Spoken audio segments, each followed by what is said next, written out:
Hey guys, happy Friday. It is the Friday before Memorial Day, and normally I do a post, a hard post, a typed out post, but this year I'm going to do things a little bit different, talk about something. I'm going to omit time frame, exact location, and some names just to protect and also respect the family or families involved. Um, so when I was in Iraq, my assignment, I was a vehicle commander. Towards the later part of the towards the later part of the deployment, I was a vehicle commander, and I was in command of, our call sign was red, and I was vehicle number 8, so I was red 8, and I had the medic, the corpsman, the Navy corpsman, in there with me, and so I was assigned to help him if anything went down.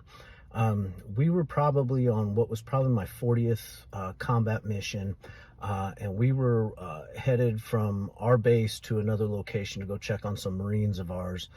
And whenever you're in a convoy and you have an oncoming convoy of friendly forces, you'll stop, you'll make liaison, you'll tell them anything they need to pay attention to that you've seen behind you, and then they'll do the same. They'll say, hey, a couple hundred meters back or a couple miles back, there was this or that, so just be careful.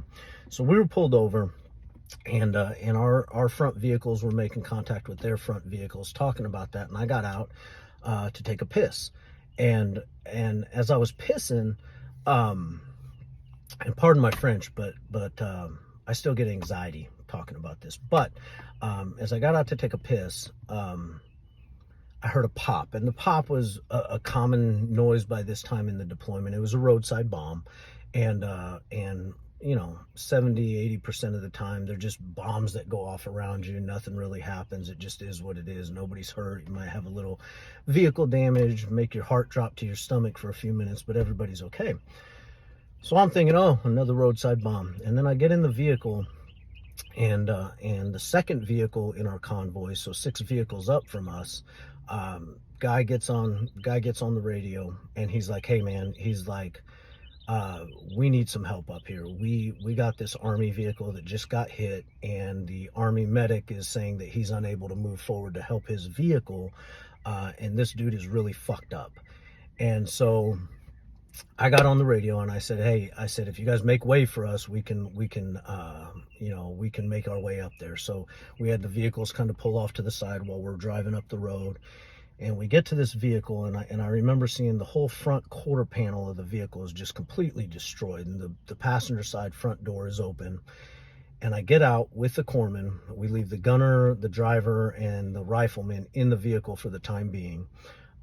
Just me and the corpsman get out, and I start walking, and I notice that there's a guy, and he's in the middle of the street, and he's holding this girl, and this girl's crying, and I'm like, hey, is everything okay?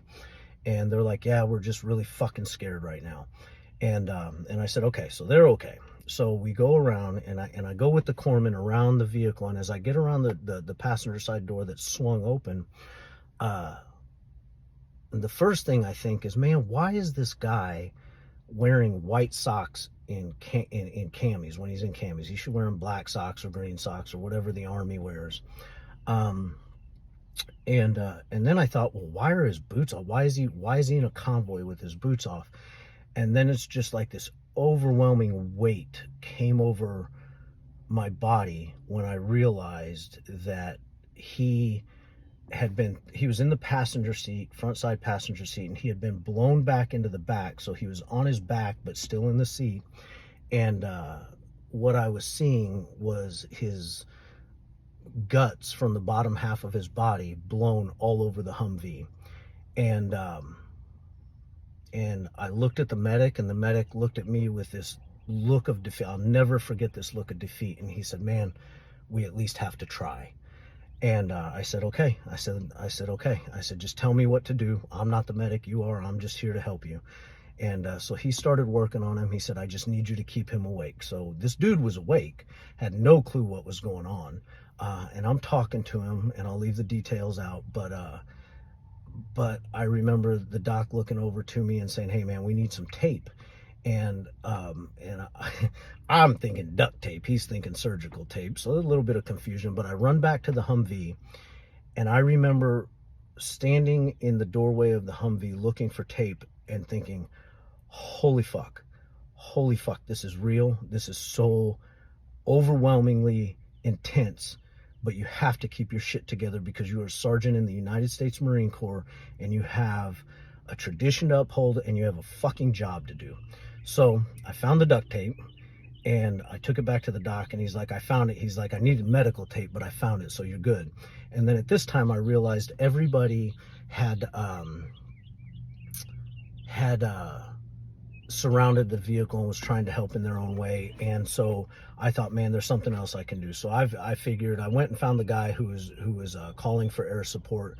And we helped land the chopper. There's some specific protocols, you know, you make sure that you set up a 4-point chem light square so that they can see where they need to land, and then you stand at the side of the square where they need to face their nose, and you swing a chem light in the air. You know, you're doing a circle so they can say, okay, that's where my nose needs to go. So anyways, the helicopter gets landed, and then so once they're landed, I run over, and they got this soldier on a stretcher, and I just remember seeing the body of the soldier, and then it just drops off about waist level, and I'm like, fuck, they had to cut his legs off.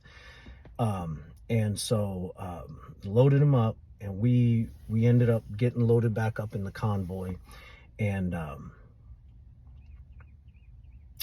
I remember driving all the way to the base that we were headed to. And I will be honest with you, I have never been so afraid in my life, because that dude was just driving down the same road we were driving down, and he was in the same seat that I was in. And just like that, it happened. And we fortunately all made it back to the base. We were all safe. And the next day, the corpsman and I and our vehicle, we went to the field hospital to get our stretcher back. And I remember us finding the doctor, and we said, hey, we just want to get our stretcher back. And the doctor said, well, he's still on it. And I said, so he lived? And he said, no, he's just still on it. And I remember thinking, shit, man, just like that, it's over. Perfectly healthy human being, perfectly healthy young dude. And that's war. But that's a story that I tell that I haven't ever told publicly. I'll tell to close family and friends and other veterans, but I don't tell it publicly. And I'm doing it for the first time after 20 years. And I think it's important that I tell this story because Memorial Day is more than just an extra day off. It's more than just barbecues and time with family and being excited about the pools opening. It's about remembering people who have passed away in war. And I also want it to be noted, and this is why I tell the story, that when people pass away in war, it's not just sad, but it's a very violent fucking thing.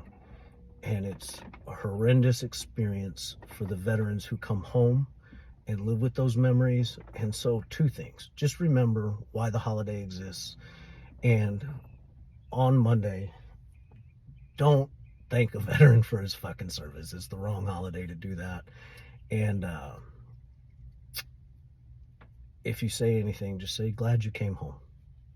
So anyways, that's my story.